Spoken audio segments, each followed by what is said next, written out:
नागपुर जिलाधिकारी कार्यालय में महिला लोकशाही दिन का आयोजन किया गया, जिसमें उप जिलाधिकारी स्वाति देसाई कर्वे ने स्वयं महिलाओं की समस्याओं को सुना और उन्हें सुलझाने का प्रयास किया। इस मौके पर उन्होंने 4 मामलों पर गंभीरता से सुनवाई की और संबंधित विभागों से जानकारी मंगवाई। पहली शिकायत करुणा धकाते नामक महिला की थी, जिन्होंने आरोप लगाया कि मनपा के नजुल दस्ते ने उनके मकान का टीन शेड जानबूझकर गिराया। इस मामले में नजुल विभाग के 4 अधिकारियों को बुलाकर पूछताछ की गई। नजुल विभाग का कहना है कि यह कार्य 339 के तहत अतिक्रमण हटाने के तहत किया गया, जबकि शिकायतकर्ता का दावा है कि नगर भूमापन विभाग की गई सर्वे रिपोर्ट गलत है।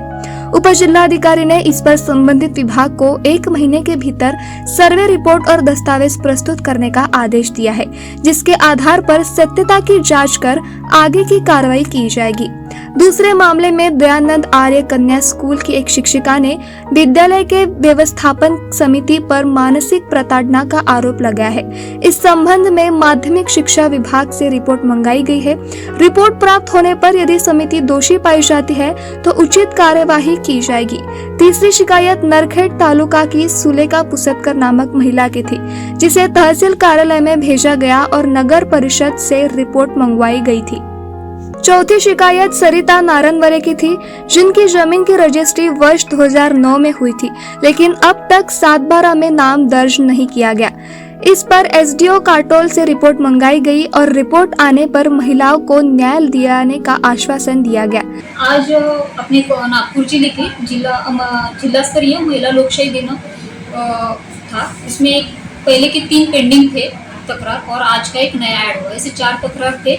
हमने उस कमेटी के 4 मेंबर है और 4 मेंबर को ही बुलाया था और उसमें जो तकरारदार है उनको ही बुलाया था। हर एक के हमने डिटेल्स लिए कि उनकी तकरार क्या है, किस डिपार्टमेंट के खिलाफ तरफ पेंडिंग है उसके बारे में, और हर एक को हमने न्याय देने की कोशिश की। उसमें से जो पहली तकरार थी वो करुणा धकाते की थी। वो सिटी में उनका जो एक सर्वे नंबर है 348 और 347, इसमें उनका कहना है कि हमारा जो नजुल डिपार्टमेंट है वहाँ ने उसने एक टीन का उनका मकान था वो तोड़ दिया है, ऐसी उनकी तकरार थी। तो इसके पहले भी इसकी हियरिंग हुई थी, उसमें हमने मनपा का और नजुल डिपार्टमेंट का अहवाल मंगवाया था। तो उसमें नजुल डिपार्टमेंट में ऐसे बोला है कि हमने उनके एरिया का अतिक्रमण हटवाया नहीं है, तो 349 में जो अतिक्रमण था वो हटवाया है।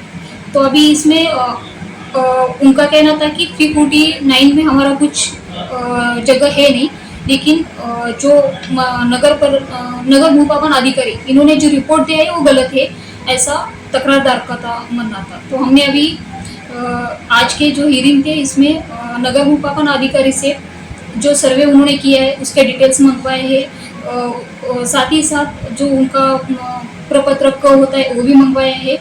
तो नेक्स्ट हियरिंग में जब ये दोनों डॉक्यूमेंट आ जाएंगे तब हमें समझ में आ जाएगा कि सच में उनका अतिक्रमण था या अतिक्रमण ना होने के बावजूद भी उनका तोड़ा है। तो उस पर नेक्स्ट हियरिंग में हम उनको आंसर दे देंगे।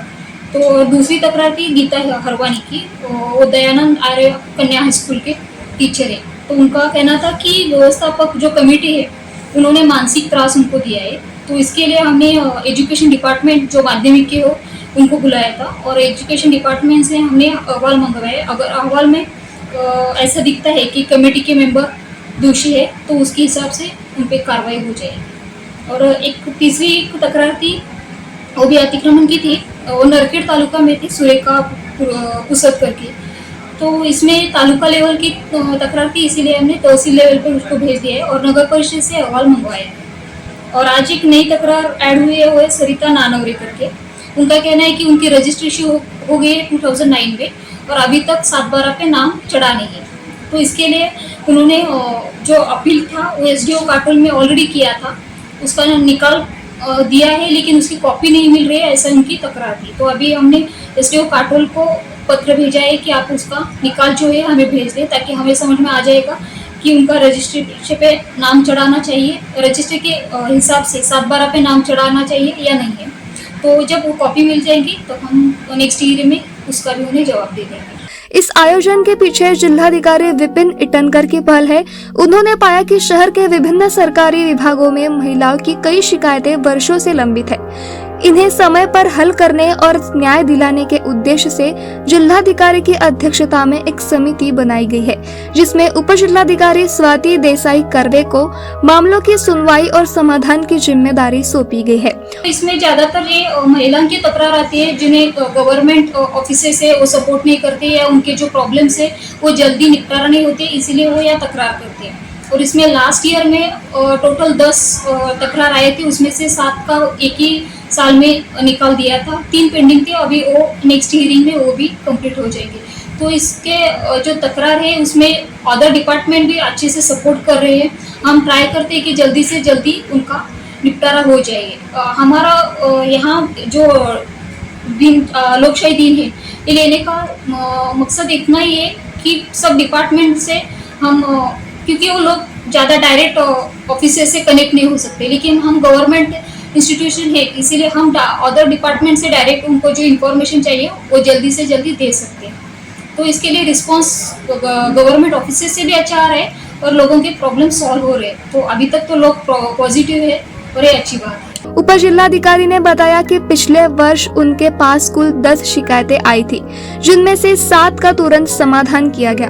उन्होंने शहर की महिलाओं से अपील की है कि वे महिला लोकशाही दिन पर कार्यालय में आकर अपनी समस्याएं साझा करें। मैं खास महिलाओं को अपील करूंगी वो लोगों की, अगर आपकी प्रॉब्लम्स गवर्नमेंट डिपार्टमेंट आपको सपोर्ट नहीं कर रहा है, उनके प्रॉब्लम्स सॉल्व नहीं हो रहे, तो आप हमारे ऑफिस से तकरार दे दीजिए। हम आपके प्रॉब्लम सुनेंगे, अगर वो जायज़ है, प्रॉब्लम्स आपके जायज़ होंगे तो हम अदर डिपार्टमेंट से आपका प्रॉब्लम जो है सॉल्व करने की पूरी कोशिश करें। स्वाति देसाई कर्वे का मानना है कि महिलाएं सरकारी दफ्तरों में बार बार चक्कर लगाने के बावजूद संबंधित अधिकारियों से न मिल पाने और मामले की जानकारी न मिल पाने से परेशान रहती है। महिला लोकशाही दिन अभियान के माध्यम से उन्हें न्याय दिलाने का प्रयास किया जा रहा है।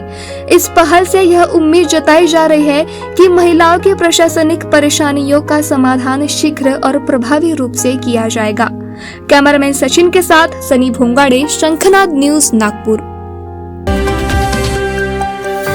गढ़चिरौली महाराष्ट्र का उभरता steel powerhouse Lloyds Metals की अगुवाई में माननीय मुख्यमंत्री श्री देवेंद्र फडणवीस की उपस्थिति में 4.5 मिलियन टन क्षमता प्रतिवर्ष स्टील प्लांट का ऐतिहासिक शिलान्यास, 100 बेड का अस्पताल, आधुनिक CBSE स्कूल, हॉस्टल और स्मार्ट टाउनशिप भविष्य आकार ले रहा है लॉयड्स मेटल्स के साथ। यूथ फोर्स सिक्योरिटी एकेडमी, जहां पर सुरक्षा गार्ड्स को एक्सपर्ट द्वारा तैयार किया गया है। रेगुलर फिटनेस के साथ ही उन्हें सुरक्षा और आगजनी के खतरों से लड़ने के जौहर भी सिखाए जाते हैं। हमारे यहाँ सभी सुरक्षा गार्ड्स का बैकग्राउंड चेक करके ही उन्हें एकेडमी में भर्ती कराया जाता है। शिफ्ट वाइज ड्यूटी होने से प्रॉपर्टी ओनर को चिंता करने की जरूरत नहीं होती। साथ ही हमारे पास इमरजेंसी बैकअप टीम भी तैयार है। Industries, residential society, commercial shops and mall, event या फिर VIP प्रोटेक्शन, हर क्षेत्र में हमारे गार्ड काबिलियत के साथ डटे हैं। दोस्तों, सुरक्षा आपकी, संकल्प हमारा। संपर्क करें 9422 313968।